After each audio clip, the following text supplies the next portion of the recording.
I actually tried all the models. All the models work, sidebar. So I want that to be known to any Fit Pro listening. 1-to-1, small group, large group, like boot camp, CrossFit.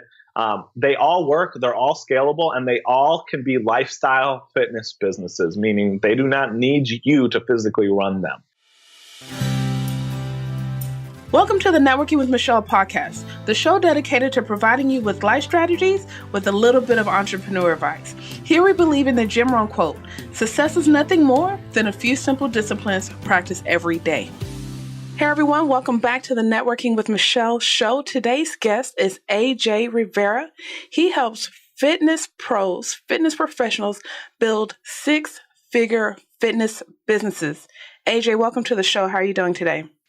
I'm amazing. Thank you for having me here, Michelle. I'm really excited to be here on the show with you. And hopefully I can give a little bit of, a story or enlighten some fit pros who may be listening or some people. I feel like everybody has a friend who's a personal trainer. So maybe I can enlighten them with some information today. That's exactly why I wanted to talk to you. Do you have a friend that's a personal trainer, Michelle? Of course. Of course you do. Okay. Of course. And, that's like when I got the email, I was so happy that it came across my inbox because I have friends and colleagues that are personal trainers. And I just want to get into all of the scalability and like literally email this and be like, okay, you need to listen to this episode. If you haven't listened to any of them, listen to this one because I'm definitely pro business and I want to help as many people as possible. So, but yeah, and one thing in your blurb, it says that you always felt like the underdog. So I am curious, what is your story? Totally. Yeah. So I'll give you the short version. And if it feels real interesting, we can dig in, but I want it to be more implementable stuff, or if that's what I want it to be, whatever you want, Michelle. So, I was a personal trainer in the Chicagoland area, kind of right outside the outskirts of Chicago, the suburbs. And when I first thought of being a personal trainer, I wasn't like this big hulking guy. I was actually really skinny. And so I called the buffest friend I had and I said, hey, teach me how to be like you. And I started learning, and I did get in a lot better shape to the point where like my mom still to this day will ask me, she's like, were you on steroids at one time? And I was like, no, I wasn't on steroids, Mom. It was just I was eating healthy and working out. Look at that. And so I was actually, one of the times I got in the best shape of my life is because I specifically wanted to be a personal trainer. But I still wasn't the Incredible Hulk. I wasn't in any sort of competitions. I wasn't famous or anything like that. So I felt always like the underdog. I think a lot of fitness professionals think that way. They think if they're not, the Rich Frowning, who's like, this legendary CrossFitter, or if they're not Arnold Schwarzenegger, or if they're not, Jay Cutler, like all these, they're not famous, right? They can't make it in fitness. They can't be successful. And so that, I think, thinking plagued me for a really long time. And a lot of fit pros do that. And so my big thing is I want fitness professionals to know that they can be their own superhero to their clients without having to, win Mr. Olympia and become the next famous bodybuilder. So, so that's sort of how I got into fitness, was literally called the buffest friend I had. And one thing led to another. And I ended up owning a couple of studios in the Chicagoland area. I made all the mistakes first, because I have I still have it, but I hope it's better. I had a really bad ego where I thought I needed to, I can't ask for help. And so I made all the mistakes, and then I was like, all right, I should probably ask for help. And after working with different coaches and mentors and taking different courses and really a lot of trial and error, I found kind of a formula that works pretty much for everybody as long as you deliver a great transformation. That's the one caveat. You have to be good at your job. Go figure. Did you work at other studios? Yeah, cool. Good question. No, I worked at a commercial gym that was kind of connected to a park district for a while. That was the closest thing to working at another studio I ever did. It's funny. My assistant, who you actually just talked to, she one of the things she said is like, you had to become a successful trainer because nobody would hire you, and that's what happened the first time I started applying for places, people wouldn't hire me. And I don't know why, right? Maybe it was because I was young. Like, I think I was 18 when I got into fitness. Or maybe in my head, I'm like, I'm not jacked enough. Like, I thought I'm not big enough and they're not hiring, or I didn't have experience, which is true. I didn't have experience. So I'm like, that's why they're not hiring me. And so I did eventually get a job at like a commercial gym and it was fine. But I found there that like I thought they would just dump clients on my lap. I think a lot of personal trainers think. Is that how your friend is?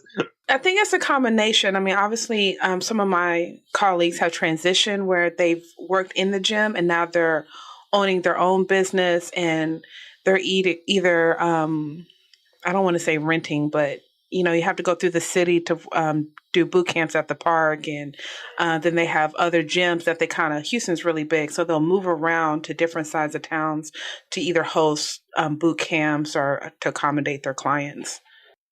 Okay. Yeah. Yeah. And so that's what a lot of times, like, that was a little bit my situation. I think that the one of the good things about Houston or any of the like California places is that it's a little bit warmer year round. So it facilitates you running a boot camp, year round without having to rent a space. And in Chicago, I did do that. I ran a boot camp outdoors and I was like, oh snap. Like, for legit winter's coming and I need to do something about this. Like I didn't need to sound like Game of Thrones there, but I was like, that's literally what I said before Game of Thrones was a thing. I was like, oh man, winter's coming and all these people can't be, doing high knees through the snow. I need to find somewhere to put them. And, so that's how it sort of became my own thing. I worked at the commercial gym. I wanted them to dump a bunch of clients in my lap. And what happened is they didn't. And I had like one regular class I taught, and it was a boot camp class. And I was like, hey, as soon as there's availability for other boot camps, I want in. And I would tell the bosses that all the time.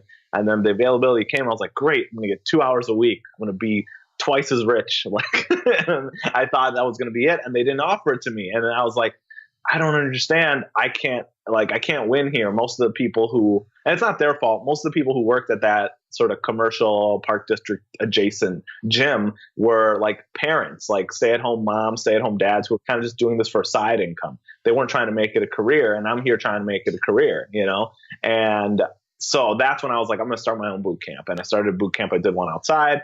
I rented out a dance studio that for a while, and that dance studio was really the start of my business. I remember I had 6 clients, and they charged them way too little, but I was just so excited because the gym wasn't getting any of the cut. They weren't getting any of that money, so I felt rich. Like I think I only made like $1,000, but I'm like, oh my gosh! But it was 100% yours. It was 100% mine. I'm like, I'm a king. I'm gonna go buy a house, like my $1,000.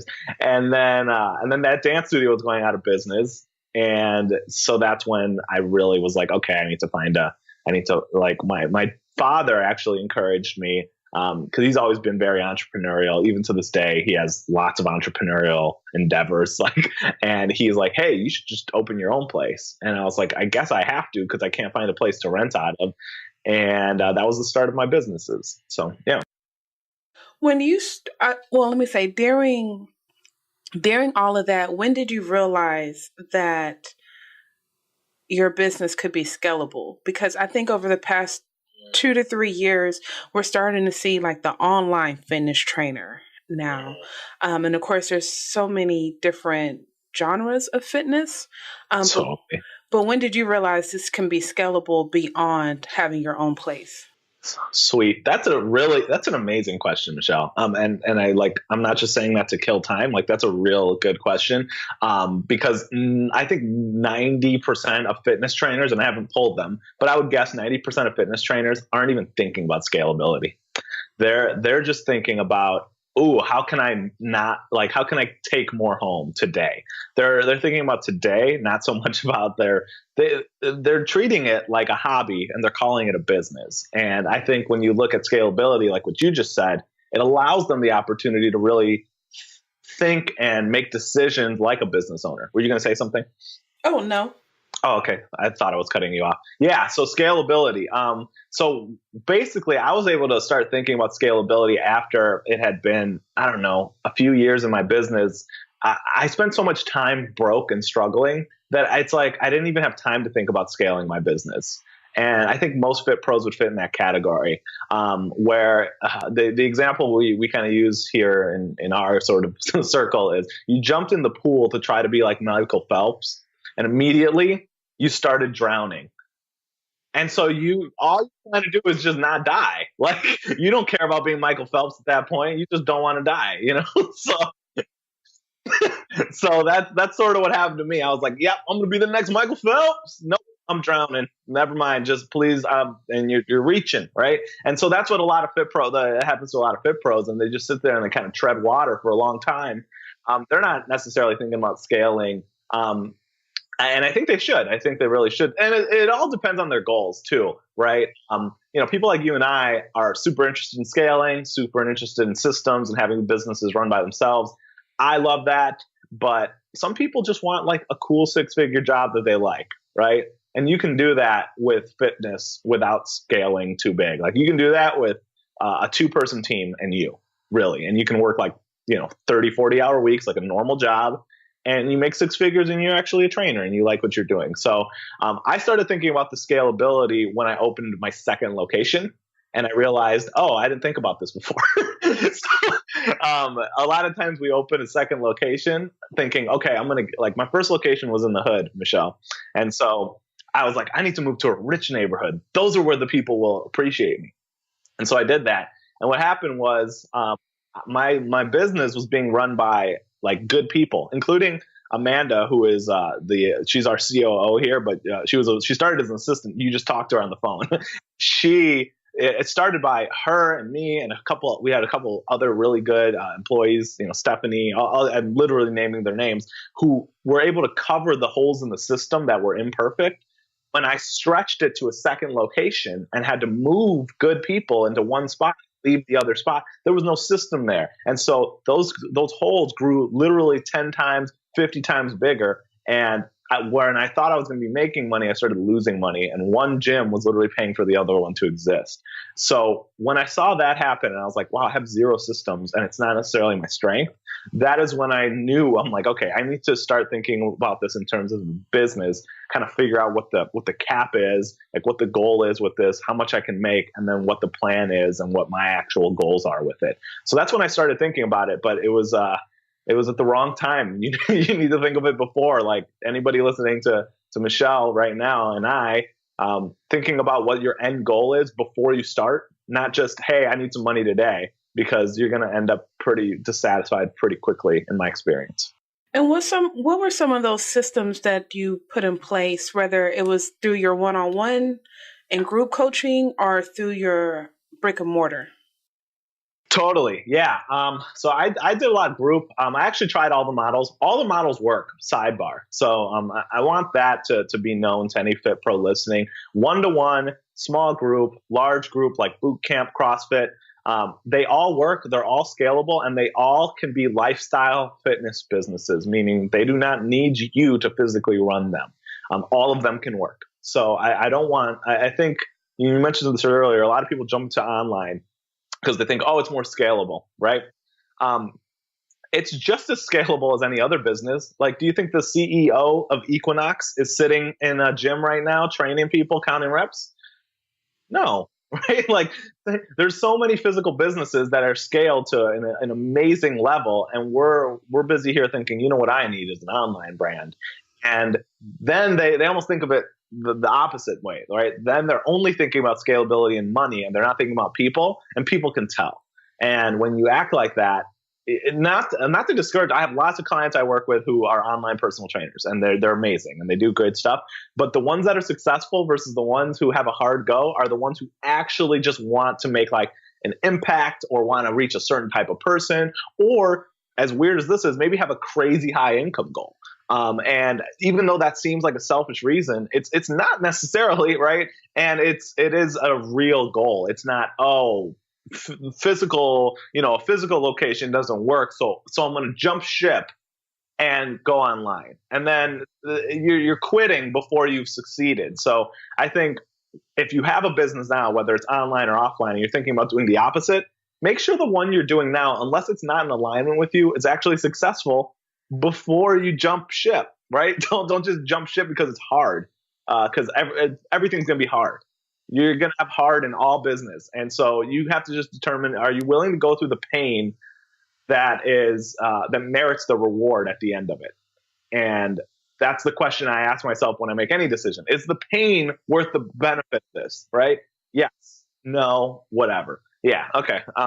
Sorry, you were asking me about scalability, right? Yeah, and I like what you said, because scalability systems, and I think whether you're a business coach or even a fitness trainer, I think for everyone, but specifically, I want to say for y'all, how important is it for a trainer to master their schedule? Because like you're working so many people out, and then you also need to get your personal workout. And like, how important is that in order for you to implement those other systems?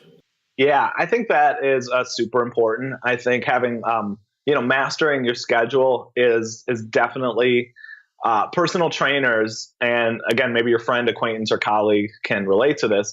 When you're broke, right, and you're struggling, and you just need a client, and somebody says, "Hey, I can only meet once a week on Saturdays at 9 p.m. when you normally hang out with your sister." Yeah, that's when we can meet. And you're gonna say yes because you're tempted, right? Because you're like, it's almost like a test put there on purpose a little. It's like, so I think having hard rules is super good for especially your time management. My good buddy Craig Ballantyne is super into hard rules like that. Like, hey, I don't work on Saturdays, right? He has rules like he won't do private coaching unless it's for X amount of dollars, right? And he just won't. He does not do an event or a private coaching day unless it's X amount of dollars, because that's how much his company, that's how much his time is worth for his companies, right? And so having hard rules like that tend to work a little bit better. I've noticed it works really well for trainers. It's worked well for me, having hard rules. Like I have hard diet rules, and I have hard work rules and my team has that too, where like, okay, 5 p.m. nobody's allowed on their phones. Like nobody is on Facebook any later or anything like that. So, but I think the reason people take that is because they have no predictable lead generation system. So I think that's like a causation of that. Like all the time I talk to clients, they're like, yeah, I'm working 80-hour weeks, but I'm making like $2,000 a month. I'm like, how's that even possible unless you're working an insane amount for dirt cheap? And the reason is because they're willing to compromise their integrity, the value of their program, and their own schedules. And because they don't have a lead generation system, they don't have an actual plan to acquire new business. So I think having a system to get people in the door, things like social media work amazingly. There are people who are better at it than I would say paid media like YouTube and Facebook advertising works really well. There's 1,000,001 courses on how to use it. And it works really well for fitness professionals who are just trying to acquire new clients. So having something like that, hey, I spend $10 and I get a consultation at the back end of it, you can do that on repeat, is going to serve them. And it's going to also prevent them from compromising on their programs a lot of the time. So, but yeah, having those rules beforehand are definitely important. Yeah. Now you have an awesome YouTube page, dozens of videos for AJTV. But more importantly, you have some great testimonials. So what is the program that you offer, as well as some success stories from some of your students? Totally. So I have a whole bunch of different programs. I'm a fitness business mentor is my title, I suppose. I work with fitness professionals and help them. The big thing I help them do is automate their lead acquisition and sell high-end transformation programs. I really believe in that. It's how I run my businesses. It's the thing that really changed my fitness businesses, was learning how to get leads when I want to, and learning how to charge effectively. I do work with some people and help them scale and automate their business as well. I know you're talking a lot about systems. That's almost like the last thing. Like, let's get you swimming first, and then we can get you to Michael Phelps level, right? get you not drowning first, and then we'll get you, improving your form. But yeah, I have all different types of programs and stuff like that. If somebody wants to like check that out, Facebook's a really good way to get in contact with me, or a website you can go to would be ptfreedom.co. That'll take you to my free. I have like a free training that shows basically the exact system I use to generate. We were doing like 30 high-end clients every single month. So it's a short little video with like worksheets and stuff, and it's worth it. I would check it out, or you can check out my YouTube as well and Facebook, and I'm on all those. So, but yeah. Awesome. Another thing, speaking of your YouTube, and did you go ahead and launch your podcast as well? Yeah, we did just launch our podcast this week. Thank you for reminding me. It's new. This is why I forgot. So our new podcast, which we just launched this week and has amazing interviews on there. Hopefully we'll have Michelle on there soon if we can nail down her schedule, is FitPro Heroes Radio. It's in the iTunes store, Stitcher, or wherever you get your podcasts.